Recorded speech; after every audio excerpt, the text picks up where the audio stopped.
আজকে আমরা বীজগণিতের সূত্র শিখব। বীজগণিতের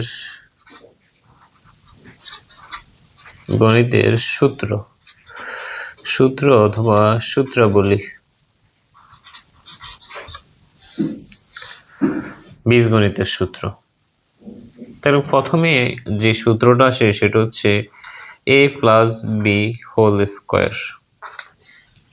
a plus B whole square সমান a square plus 2ab plus B square. বুঝা গেছে? তারপরের যে সূত্র সেটা হচ্ছে a minus B whole square. a square minus 2ab plus B square. তো আরো কিছু সূত্র অনুসিদ্ধান্ত লেখা যায়, যেমন একই সূত্র থেকে লেখা যায়, যেমন a plus B whole square. এটা অনুসিদ্ধান্ত কি? a minus B whole square plus 4ab।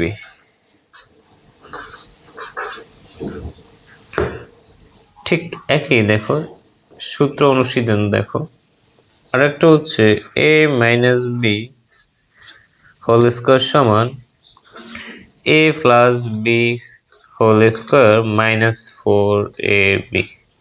তুমি শুধু এটা মনে রাখো, যখন a plus B whole square, plus দিয়ে যখন হোল স্কোয়ার হয় তখন মাইনাস দিয়ে শুরু হয়, মাইনাস দিয়ে যখন হোল স্কোয়ার হয় তখন প্লাস দিয়ে শুরু হয়। এখানে প্লাস হলে এখানে মাইনাস, মাইনাস হলে প্লাস। জাস্ট এটা মনে রাখলেই হবে। আরেকটা আছে যেমন, সেটা হচ্ছে a square minus B square, সেটা সমান a plus B into a minus B. মোটামুটি এতটুকু মনে রাখলেই তোমাদের হবে। বুঝা গেছে? আবার আরেকটু লেখা যায়, যেমন ab সমান কি a plus B by 2 whole square minus a minus B by 2 whole square. ঠিক আছে, আমরা এই সূত্রগুলো একটু চর্চা করব, প্র্যাকটিস। a স্কোয়ার প্লাস বি স্কোয়ার থেকে দুইটা লেখা যায়। যখন আমরা অঙ্ক করব, প্লাসের মান দেওয়া থাকলে এটা লিখতে হবে, a plus B whole square minus 2ab। আর মাইনাসের মান দেওয়া থাকলে এটা লিখতে হবে, a minus B whole square plus 2ab। আশা করি বুঝতে পেরেছ। করব আমি আবার, যেমন এটা কিভাবে আসছে, এগুলোর একটা ব্যাখ্যা আছে। যেমন আমরা যদি এভাবে দেখি, a plus B whole square মানে হচ্ছে ডাবল, তার মানে a plus B into a plus B whole square সমান ডাবল। ঠিক আছে, এরকম আর কি। যদি এরকম লেখা থাকে 7 স্কোয়ার, তাহলে আমরা লিখতে পারি না 7 ইন্টু 7, তারপর লিখতে পারি না 7 7 50। পারি কিনা? পারি। একইভাবে আমরা যদি a plus B whole square লিখি, তার মানে এটা হচ্ছে double a plus B into a plus B. তখন আমরা এটা গুণ করব, a দিয়ে গুণ করলে কি, a দিয়ে কি গুণ করলে a স্কোয়ার, এই যে এটা a স্কোয়ার প্লাস এই যে a দিয়ে আবার যদি b কে গুণ করি, এই যে এটারে গুণ করো, তাহলে ab। এর কাজ শেষ। এখন b দিয়েও গুণ করো, b দিয়ে যদি আমরা a কে গুণ করি, ab b দিয়ে যদি b কে গুণ করি তাহলে b স্কোয়ার।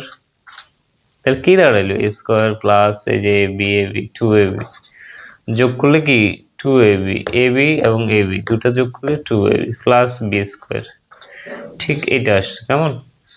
কেমন কিভাবে আসছে সেটা তো বুঝতে পারতেছো। সেই জন্য এই যে এটা সমান এটা লেখা যায়, a plus B whole square সমান a square plus 2ab plus b square. যদিও আমরা সূত্র মুখস্থ করতে বলি, কিন্তু সূত্রে আসলে কিভাবে হয়েছে, এভাবে হয়েছে। a plus B whole square আমরা যদি ওই যে বর্গ স্টাইলও দেখি, যে চিত্র আঁকিও যদি তোমাদেরকে দেখাইতে যাই, এই যে ঠিক এইভাবে যদি চিত্রটা আঁকি, ধরো এটা হচ্ছে a, এটা হচ্ছে b,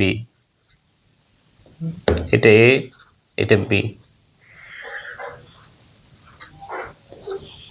তাহলে কি দাঁড়ালো, এই যে a স্কোয়ার মানে এই যে দৈর্ঘ্য প্রস্থ। এইভাবেও চিন্তা করো, দৈর্ঘ্য প্রস্থ আর কি, দৈর্ঘ্য প্রস্থ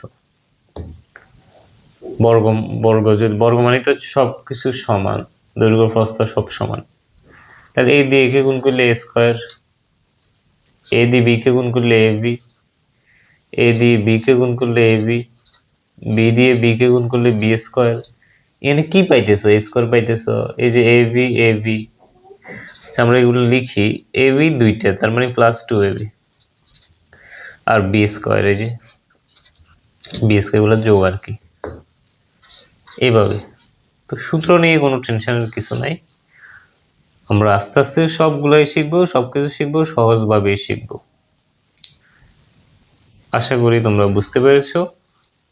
পরের ক্লাসে আমরা সূত্র ব্যবহার করে কিভাবে বর্গ নির্ণয় করা যায়, পরের ক্লাসে নেক্সট ক্লাসে কি শিখবো? নেক্সট ক্লাসে শিখবো সূত্রের সাহায্যে বর্গ নির্ণয়, সূত্রের সাহায্যে বর্গ নির্ণয়, বর্গ।